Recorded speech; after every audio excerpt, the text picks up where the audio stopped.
am Jenny, and I am painting another tile tonight, and I thought I would share it with you guys. If you're looking for detailed instructions on how to prepare tiles, there is another video on my channel that you can watch. It's a little longer. I just thought I would change it up a bit, have a little bit of a quick painting on a tile, and see if you enjoy it. It's just something that I like to do. Um, you can leave me some messages or any questions. I'd be more than happy to answer them. And I hope you enjoy it. Thanks.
So I've got the flower pretty much mapped in. I started with some blues and some blacks for the center of the flower, and then I used some whites. So I have a couple of different shades of blues that I'm using, from navy to a light blue, and there's some metallic paints as well in there.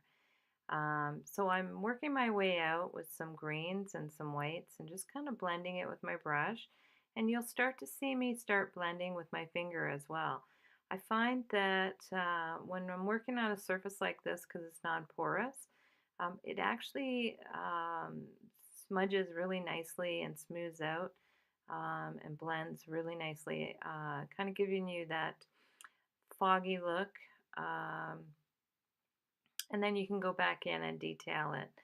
Uh, Everything that you do really stems on how you're manipulating the paint onto the tile, and you'll see how you like it, and you might want to add more to it.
So I'm using a blow dryer to dry the paint.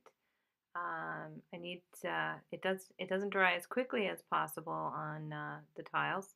So for me to do any more detailing, I kind of want the underneath the underpainting drier so it's not blending anymore. I like what I've got going on with it right now, and I'm going to continue building it up a little bit.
So at this time, I'm just taking a pencil and I'm actually freehanding the word love on here. I actually like these to be kind of like a decorative sign. They look really beautiful on the wall. And I'm using these fancy paint markers that I did buy on Amazon. Um, they're glass and ceramic paint markers, so they're really easy to just freehand anything you'd like to freehand on, just about anything. You can use them on wine glasses as well. There is instructions on these markers so that you can bake it on glassware. However, it is still hand wash only. So you'll really enjoy it. It comes in many wonderful colors. So I hope you are enjoying this and I will show you the finished product.